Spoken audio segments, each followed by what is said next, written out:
ଜୟ ଜଗନ୍ନାଥ ସାଙ୍ଗମାନେ। Odisha high court vacancy ଆସିଛି, ନୂଆ ଭ୍ୟାକେନ୍ସି ଆଜି ସକାଳେ ନୋଟିଫିକେସନ୍ ପଳେଇ ଆସିଛି।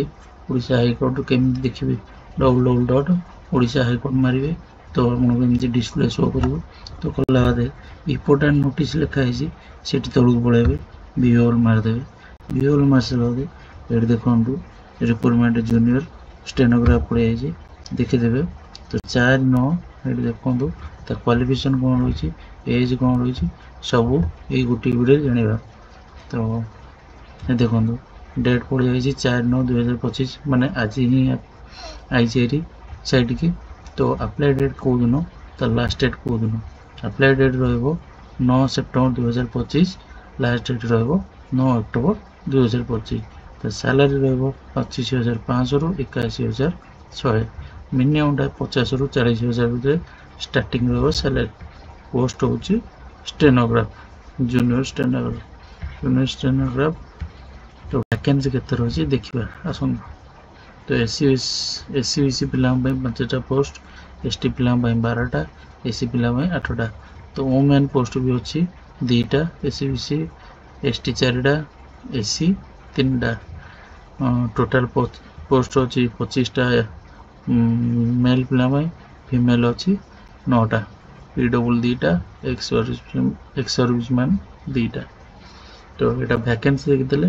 ଏବେ ଦେଖିବା ଏଜ୍ କ'ଣ ରହୁଛି।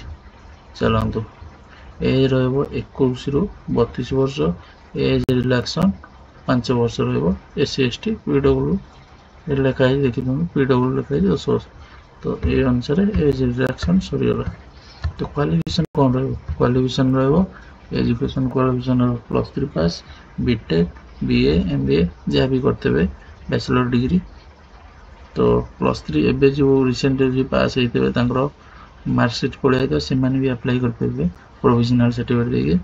ତ ଏବେ କ୍ୱାଲିଫିକେସନ୍ ଜାଣିଗଲେ, ଏବେ ଜାଣିବା ସ୍ପିଡି ଟାଇପିଂ ସ୍ପିଡ୍ ରହିବ। ଏଇଟା ଜୁନିୟର ଷ୍ଟେନୋଗ୍ରାଫ ପୋଷ୍ଟ, ମାନେ ଅଫିସିଆଲ ପୋଷ୍ଟ। ତ ଟାଇପିଂ ସ୍ପିଡ୍ ରହିବ 80 ୱାର୍ଡ଼ ରହିବ, shorthand 40 word per minute typing right. ତ ଏଇଟା ଅଫିସିଆଲ ପୋଷ୍ଟ, ମାନେ ଟାଇପିଂ ସ୍ପିଡ୍ ରହିବା ଦରକାର। ତ ଏକ୍ଜାମ୍ ଫିସ୍ ଦେଖିଦେବା। ଏକ୍ଜାମ୍ ଫିସ୍ 500 ଟଙ୍କା ରହିବ। ତ ଆପଣମାନେ ଏଇଟା ଅନଲାଇନ୍ ହିଁ ଆପ୍ଲାଏ କରିପାରିବେ। ଅନଲାଇନ୍ ହିଁ ଆସିବ 9 ସେପ୍ଟେମ୍ବର 2025, ମନେ ରଖିଥାନ୍ତୁ। ଲାଷ୍ଟ ଡେଟ୍ ରହିବ 9 ଅକ୍ଟୋବର 2025। ଏବେ ଆସିନି, ଆସିବ 9 ତାରିଖ ଦିନ, ଆଉ ମାତ୍ର 5 ଦିନ ରହିଲା। ତ ଆପଣ 11 ତାରିଖ କିମ୍ବା 12 ତାରିଖରେ ଆପ୍ଲାଏ କରିଦେବେ। ଓଡ଼ିଶାରେ ଅଫିସିଆଲ ସାଇଟ୍ ସ୍ଲୋ ରହେ, ମନେ ରଖିଥାନ୍ତୁ। ତ ଟାଇମ୍ ବେଶୀ ଦେବେନି, ଶୀଘ୍ର ଆପ୍ଲାଏ କରିଦେବେ। ତ ସିଲାବସ୍ କ'ଣ ରହିବ ଜୁନିୟର ଷ୍ଟେନୋଗ୍ରାଫର ଦେଖିଦେବା। ଚାଲନ୍ତୁ, ରିଟିନ୍ ଟେଷ୍ଟ ରହିବ 100 ମାର୍କ। ତ ଟାଇମ୍ ଡ୍ୟୁରେସନ୍ ରହିବ 90 ମିନିଟ୍। ତ ଏସେ ରହିବ 20 ମାର୍କ, ପ୍ୟାସେଜ୍ ଇଂଲିଶ 20 ମାର୍କ, ତାପରେ translation English Odia 20 mark, English grammar 40 mark, total 100 mark. Time ରହିବ 90 ମିନିଟ୍। ଆଉ ଗୋଟେ ରହିବ କମ୍ପ୍ୟୁଟର ଆପ୍ଲିକେସନ୍ ଟେଷ୍ଟ, ସେକେଣ୍ଡ ପରୀକ୍ଷା ଥିଓରି ରହିବ 50 ମାର୍କ, ଆଉ ଗୋଟେ ସ୍କିଲ୍ ଟେଷ୍ଟ ରହିବ 50 ମାର୍କ। 30-60 ମିନିଟ୍ ରହିବ ଟାଇମ୍ ଡ୍ୟୁରେସନ୍। ତ ଦେଖିଦେଲେ ସିଲାବସ୍। ଏବେ ଚାଲନ୍ତୁ ଦେଖିବା ଟାଇପିଂ ଟେଷ୍ଟ। ଟାଇପିଂ ଟେଷ୍ଟ ମନେ ରଖିଥାନ୍ତୁ, ସ୍ପିଡି ରହିବା ଦରକାର। ପ୍ରଥମ ଜିନିଷ, ଟାଇପିଂ ସ୍ପିଡି ନ ରହିଲେ ଆପଣଙ୍କୁ ସେଠି DQ କରିଦେବେ। ଚାଲନ୍ତୁ ଦେଖିବା ଆଉ କ'ଣ କ୍ୱାଲିଫିକେସନ୍ ରହିଲା ନା ଡକୁମେଣ୍ଟ କ'ଣ ରହିବ ଆପ୍ଲାଏ କଲାବେଳେ। ଏଠି ଦେଖିଦିଅନ୍ତୁ ଡକୁମେଣ୍ଟ, ଆପଣଙ୍କ ହାଇସ୍କୁଲ ସାର୍ଟିଫିକେଟ୍ ଦେବେ, +3 ସାର୍ଟିଫିକେଟ୍ ଦେବେ, କାଷ୍ଟ ସାର୍ଟିଫିକେଟ୍ ଦେବେ, କମ୍ପ୍ୟୁଟର ସାର୍ଟିଫିକେଟ୍ ଦେବେ, ରିସେଣ୍ଟ ପାସପୋର୍ଟ ରହିବ, ମେଡ଼ିକାଲ ସାର୍ଟିଫିକେଟ୍ ଦେବେ। ଏଇ ଡିଟେଲ୍ସ ଦେଖିଦେବେ। ଏଇଟା ନୋଟିଫିକେସନ୍ଟା ଆସିଛି, ଆପଣ ଦେଖିଦେବେ ଭଲ ଭାବରେ। ତ 9 ତାରିଖରେ ଆପ୍ଲାଏ ଡେଟ୍ ରହିବ।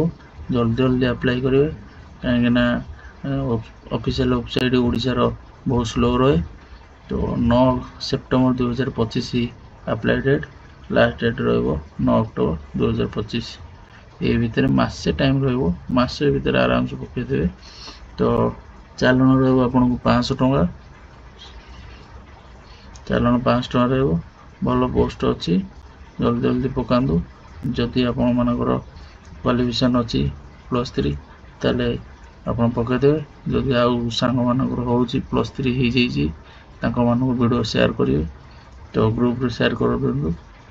ଭିଡ଼ିଓକୁ ଦେଖନ୍ତୁ, ଲାଇକ୍ କରିବେ, ସେୟାର କରିବେ, ସବସ୍କ୍ରାଇବ୍ କରିବେ। ଜୟ ଜଗନ୍ନାଥ।